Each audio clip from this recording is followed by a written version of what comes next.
ये बड़ी खबर आपको दे रहे हैं न्यूज 18 बिहार झारखंड की खबर पर मुहर लगी है। चुनाव आयोग ने चुनाव के लिए गाइडलाइन जारी कर दी है। इस वक्त की बड़ी खबर आपको दे रहे हैं, चुनाव आयोग ने गाइडलाइन पर मुहर लगा दी है। न्यूज 18 बिहार झारखंड की खबर पर मुहर लगाई है। इस वक्त की बड़ी खबर आपको दे रहे हैं, चुनाव आयोग ने चुनाव के लिए जारी की गाइडलाइन। इस बात की पहले ही हमने खबर दी थी और न्यूज 18 बिहार झारखंड की खबर पर मुहर भी लग गई है। बिहार चुनाव को लेकर इलेक्शन कमीशन ने नए दिशा निर्देश दे दिए हैं और इस पर मुहर लगा दी गई है चुनाव आयोग की तरफ से। ये बड़ी खबर आपको दे रहे हैं, चुनाव आयोग ने चुनाव के लिए गाइडलाइन जारी कर दी है।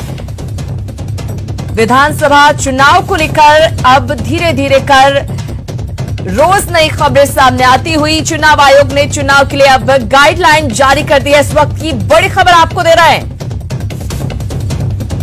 Big breaking. इस वक्त की न्यूज 18 बिहार झारखंड की खबर पर मुहर लगी है। चुनाव आयोग ने चुनाव के लिए गाइडलाइन जारी कर दी है।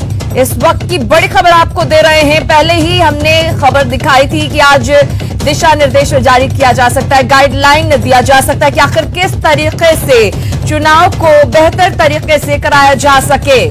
क्या कुछ अहम बातें रहेंगी ये देखना होगा। देखिए, चुनाव से जुड़े सभी लोगों को मास्क लगाना अनिवार्य होगा। ये जो बहुत जरूरी चीज है, कोरोना का संक्रमण है, संक्रमण काल के दौरान आखिर कैसे चुनाव सही तरीके से कराया जा सके, सुरक्षित तरीके से कराया जा सके, ये एक बड़ी चुनौती है और इसी को लेकर दिशा निर्देश तय कर दिए गए हैं चुनाव आयोग की तरफ से। ऑनलाइन नामांकन दाखिल करने होंगे। इस वक्त की बड़ी खबर,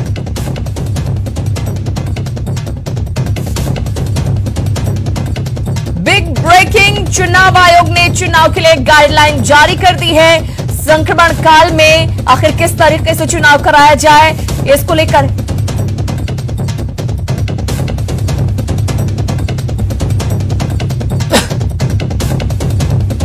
हमारे मैनेजिंग एडिटर ब्रजेश कुमार सिंह हमारे साथ जुड़े हैं। ब्रजेश जी, पहले ही न्यूज 18 बिहार झारखंड ने बताया था कि दिशा निर्देश जारी किया जाएगा और आखिरकार अब चुनाव आयोग की तरफ से दिशा निर्देश जारी कर दिए गए हैं, क्योंकि एक बड़ी चुनौती चुनाव करा पाना इस संक्रमण काल में।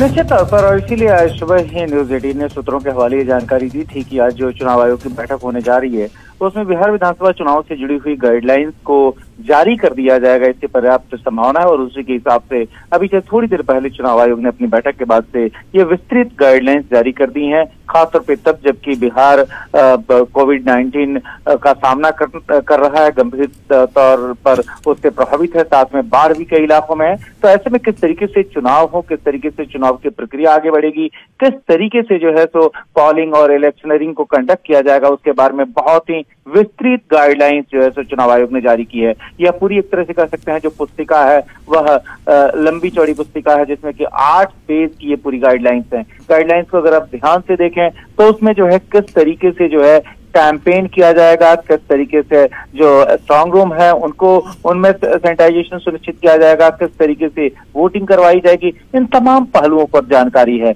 आप ध्यान रखें कि जो है चुनाव आयोग के सामने प्रश्न ये था कि कोविड-19 के इस दौर में कैसे जो है चुनाव कराया जा सकता है और उसमें कई सारे दंडात्मक निर्देश भी चुनाव आयोग की तरफ से जारी किए गए हैं कि अगर किसी ने भी जो है कोविड-19 मेजर्स का वायलेशन किया तो उसके खिलाफ जो है सेक्शन 51 जो है डिजास्टर मैनेजमेंट एक्ट का उसको उसके सामने मामला दर्ज किया जाएगा उस कानूनी प्रावधान के तहत। इसी के तहत आप ये भी देखें कि जो है जो पब्लिक स्पेस जो उसका एलोगेशन होगा वह भी जो है एक ऐप के जरिए करने की योजना बनाई गई है। तो जो खासतौर पे जो पब्लिक मीटिंग्स होंगी, पब्लिक मीटिंग्स पर किस तरह की व्यवस्था करनी होगी, जो डोर टू डोर आप कैंपेन करेंगे उस समय किस तरीके से आप नियमों को फॉलो करेंगे। ध्यान रखें कि 5 से ज्यादा लोग जो है मतलब कैंडिडेट सहित उससे ज्यादा लोग जो है वो डोर टू डोर कैंपेन के लिए नहीं जा सकते। यहाँ तक रोड शो के लिए भी प्रोविजन किए गए हैं कि रोड शो अगर चुनाव के दौरान किया जाता है तो वह जो है हर 5 गाड़ियों के बाद जो है उसमें निश्चित तौर पर एक जो सो गैप होना चाहिए। ये नहीं कि जो सो 10 गाड़ियां एक साथ चलेंगी, अगर 10 गाड़ी है तो 5-5 गाड़ियों को एक तरह से कह सकते हैं 2 सेट बना के चलाई जाएंगी। इसी तरीके से चुनाव के दौरान जो सभाएं होंगी जिसके बारे में जो है न्यूज 18 ने अपने दर्शकों को आज सुबह ही इशारा किया था, बताया था कि किस तरीके से जो है डेडिकेटेड ग्राउंड्स इस पर बनाए जाएंगे जहां पर की रैली की जा सकेंगी। वहां पर एंट्री और एग्जिट पॉइंट्स को क्लियर कट मार्क किया जाएगा, ग्राउंड्स को आइडेंटिफाई किया जाएगा, वहां पर सोशल डिस्टेंसिंग से जुड़े हुए तमाम प्रोविजन किए जाएंगे और उसका इम्प्लीमेंटेशन हो उसको सुनिश्चित किया जाएगा।